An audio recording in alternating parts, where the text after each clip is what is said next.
আজকে আমি বানাবো ম্যাঙ্গো পুডিং।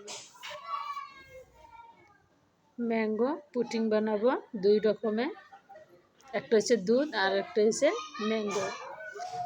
আমগুলো আমি ব্লেন্ডার করে নিছি, ছোট ছোট কেটে করে, তারপরে ব্লেন্ডার করে নিছি। আর এটা দিয়ে দিলাম আগার আগার পাউডার দিয়ে দিলাম, এখন ভালো করে মিক্সার করে তারপরে আমি চুলাটা ধরাবো।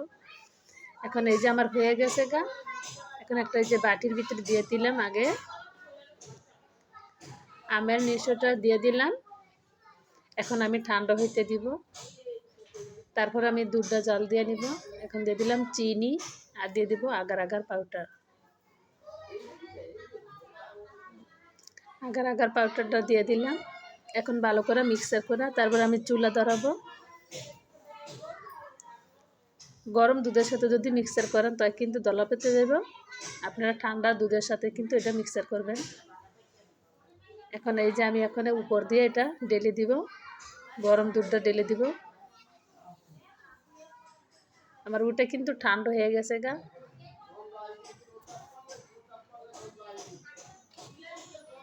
এখন আবার ঠান্ডা হলে এখন আবার এই যে নর্মাল ফ্রিজে আমি দিয়ে দিয়েছিলাম, ঠান্ডা হয়ে গেছে গা। ঝটপট হয়ে গেল গা আমার ম্যাঙ্গো পুডিং। মাশাআল্লাহ, দেখছেন কতটা সুন্দর। এখন এই যে আমি কেটে নিলাম। রেসিপি ভিডিওটা ভালো লাগলে প্লিজ সবাই লাইক দিবেন, শেয়ার করবেন, কমেন্ট করে জানাবেন কেমন লাগছে আমার ম্যাঙ্গো পুডিং। দেখেন আমি দুই পাশে তিনে পাশে আমি কেটে নিব। এমন ঠান্ডা ঠান্ডা কলিজা ঠান্ডা পুডিং খেতে কিন্তু অনেক ভালো লাগে। আপনারও এরকম ঠান্ডা ঠান্ডা, এখন কিন্তু প্রচুর গরম চলতে আছে, আপনারও এরকম ডেজার্টটা বানাবেন।